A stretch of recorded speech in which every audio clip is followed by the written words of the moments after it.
Então, querido Alexandre, a gente não vai resolver esse problema só com dinheiro. A gente não vai resolver esse problema elevando o muro da escola. A gente não vai resolver esse problema colocando detector de metais. Eu fico imaginando as crianças sendo revistadas nas escolas. Eu fico imaginando como seria patético para os pais, para o prefeito, para o governador, para o presidente da República e para as instituições desse país, uma criança de 8 anos tem que mostrar a mochila para ser rastreada.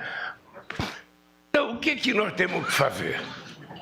Eu vou confessar uma coisa que eu penso há muito tempo. Ou seja, ou nós temos coragem de discutir a diferença entre liberdade de expressão e cretinice, ou nós não vamos chegar muito à frente. Ou nós levamos em conta a necessidade de educar os pais, porque a família tem que estar envolvida nesse processo. A família tem que ter responsabilidade em ajudar a cuidar a escola. No Plano Nacional, no PNBE que nós aprovamos, a gente previa que a comunidade teria que assumir responsabilidade pela escola. Tinha gente que tirava as crianças da escola pública para colocar na privada, porque achava que na privada tinha mais segurança. Está provado que não tem. Está provado que não tem. Ou seja, o que nós precisamos, na verdade, é ter em conta que a humanidade está mudando de padrão de comportamento. E que nós, como governantes, temos a responsabilidade de tentar não permitir que a sociedade deixe de ser uma sociedade dotada de humanismo e que o ódio prevaleça sobre o bem. Todos nós sabemos o que nós falamos todo dia. Todos nós sabemos o que nós falamos tomando uma cerveja com um amigo. Todos nós sabemos o que nós falamos no nosso discurso. Todos nós sabemos. Então nós estamos colhendo isso. Quando uma criança acha que uma arma é uma solução, uma criança de 8 anos, 9 anos, por que ela acha? Ela viu na Bíblia? Não. Ela viu no livro escolar? Não. Ela ouviu do pai dentro de casa. Ela ouviu do pai ou da mãe dentro de casa. E é por isso que a gente precisa ter em conta que sem a participação dos pais, a gente não recupera um processo educacional correto nas nossas escolas. Não vamos transformar nossas escolas numa prisão de segurança máxima que não tem solução. Nem tem dinheiro para isso e nem é politicamente correto, humanamente correto, socialmente correto. Se a gente tentar fazer isso, a gente está dando uma demonstração que nós não servimos para muita coisa. Porque nós não sabemos resolver o problema real. Então eu penso que cada um de nós, e é por isso que nós estamos chamando essa reunião não é para o governo federal dizer que tem todo o dinheiro do mundo para toda a cidade, murar a escola, vamos transformar o Brasil, sabe, naquele muro que está construído entre Israel e a faixa de Gaza, ou quem sabe no muro que queria fazer entre os Estados Unidos e o México, ou quem sabe fazer um muro, sabe, o famoso muro chinês lá, para proteger, não vai resolver.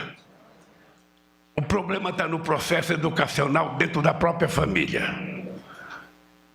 O problema está no fato da gente dizer, sabe, que a arma não pode, esse dia for no Amapá, não sei se vocês viram, procurar um cara que estava ameaçando o senador Randolph. Bom, o que acharam na casa do cara é um arsenal que talvez a polícia do Estado não tenha.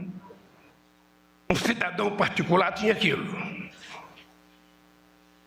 Nós temos noção da quantidade de indústria de dar tiro que se montou nesse país. Nós sabemos disso.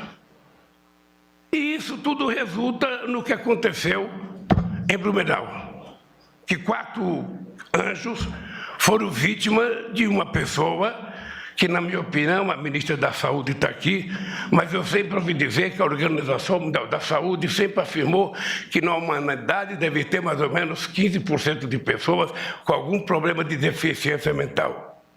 Se esse número é verdadeiro, e você pega o Brasil com 220 milhões de habitantes, você pegar 15% disso, significa que nós temos quase 30 milhões de pessoas, sabe, com problema de desequilíbrio de parafuso. Pode, uma hora, acontecer uma desgraça. Então, nós temos que tentar pensar, sabe, em analisar a saúde mental dessas crianças dentro da escola. Ora, por que a criança não pode ser seguida, sabe, pelos médicos quando começa a entrar na escola para ver o comportamento dela, para analisar, para saber a vida? Nós temos que esperar ter um crime para poder fazer isso? Essa é uma nova tarefa, Onísio, aqui, não é só do governo federal, não. É uma tarefa que envolve a saúde municipal, a saúde estadual, a saúde federal, que envolve todas as polícias. E eu quero agradecer, inclusive, o trabalho que as polícias estaduais e a sua inteligência está fazendo junto com o nosso Ministério da Justiça, porque é preciso envolver todo mundo. Ninguém pode ficar fora. Nem o pastor mais sectário que a gente tenha tem que ficar fora desse processo. Ele tem filho, ele precisa educar o filho dele. Eu tenho filho, eu tenho um neto, tenho que educar os meus netos. Porque nós somos os primeiros culpados. Nós temos que pensar o que eu ensino para o meu filho dentro de casa. Quando meu filho tem 4 anos que ele chora, o que eu faço para ele? Eu dou logo um tablet para ele, estou aqui para você brincar. Sabe, ensino logo um joguinho. Não tem jogo, não tem game falando de amor. Não tem game falando de educação. É game ensinando a molecada a matar. E cada vez muito mais morte do que na Segunda Guerra Mundial. É só pegar o jogo com essa molecada. É o meu filho, é o filho de cada um de vocês. É o meu neto, é os netos de cada um de vocês. Pode ser que tenha uma raríssima exceção que não faça isso. Mas eu duvido que tenha um moleque de 8 anos, de 9 anos, de 10 anos, de 12 anos, que não esteja habituado a passar grande parte do tempo jogando essas porcarias. E jogando mais, hoje a molecada joga com gente de outro país. Passam noite jogando. E tudo isso resulta nessa violência no meio de crianças.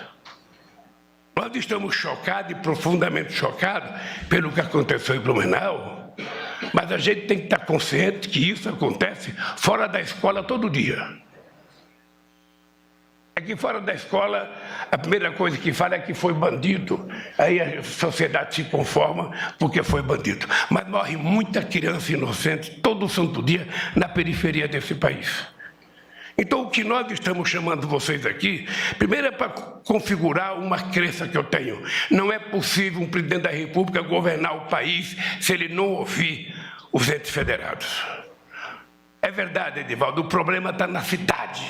O problema educacional, o problema da água, o problema da saúde, o problema do transporte, está tudo na cidade. O governador não governa se não ouvir os prefeitos, o presidente não governa se não ouvir, sabe, os governadores. E por que o presidente não gosta de receber prefeito? Por que o presidente não gosta de receber reitor? Por que o presidente não gosta de receber sindicalista? Por que o presidente não gosta de receber governador? Porque na cabeça dos presidentes, vocês só vêm pedir dinheiro. E nós temos que mudar esse conceito. Aliás, é obrigação do presidente da República ouvir as pessoas antes de tomar decisão. É por isso que em maio os governadores serão chamados outra vez, porque vocês entregaram vários projetos de infraestrutura, esse projeto está sendo trabalhado e a gente vai chamar vocês para a gente decidir os projetos que a gente vai encaminhar. Porque somente assim a gente pode mudar o jeito de governar esse país. Ouvindo quem sabe mais do que a gente, ouvindo quem quer compartilhar. O que nós estamos fazendo aqui é tentar compartilhar um problema grave, um problema que fere todo mundo porque é criança, A gente quer compartilhar uma solução que individualmente ninguém tem. É a gente aproveitar os especialistas que nós temos no nosso Estado, que o Poder Judiciário tem em toda a ramificação da Justiça, e por isso nós convidamos o Alexandre, não só porque é presidente do TSE, mas porque possivelmente, dentre todos nós, pela função que ele assumiu no TSE de discutir a questão de fake news, ele talvez seja o maior especialista que nós temos nesse país, nesse momento. Por isso, obrigado pela tua fala, obrigado pela tua presença e obrigado aos governadores e aos prefeitos que estão aqui. Nós não vamos resolver isso com dinheiro, nós vamos resolver isso com atitude. É por isso que tem que criar comitê de prefeitos, prefeito tem que criar comitê de pais, sabe? Comitê de professores, comitê de padres, de pastores. Nós temos que transformar esse grave problema numa solução política para a gente resolver a violência nesse país. Eu quero dizer que eu me coloco à inteira disposição de vocês. Tá? Nem sempre o Camilo vai ter todo o dinheiro que as pessoas precisam. Nem sempre a Anísia vai ter todo o dinheiro para a educação. Muitas vezes o Rui Costa vai dizer não para vocês. Muitas vezes o Alckmin vai dizer não. Mais delicado, mas vai dizer também. Tá? Porque vocês sabem, vocês são governadores, quem tem que dizer não são aqueles que têm um cadinho menor do que a gente só pode dizer sim. Então, quando for para dizer sim, eu vou falar. Quando for para dizer não, é o Alckmin, é o Rui Costa e outros governos, e o Padilha. Mas eu quero agradecer, porque essa reunião aqui, eu posso contar para vocês, nunca antes na história do país houve uma reunião como essa para discutir um problema tão grave. Nunca antes. Gravem. Vocês estão participando da reunião mais importante para discutir violência na escola que já foi feita nesse país. E ela só foi convocada porque eu tomei consciência que eu não tenho uma solução definitiva para o caso.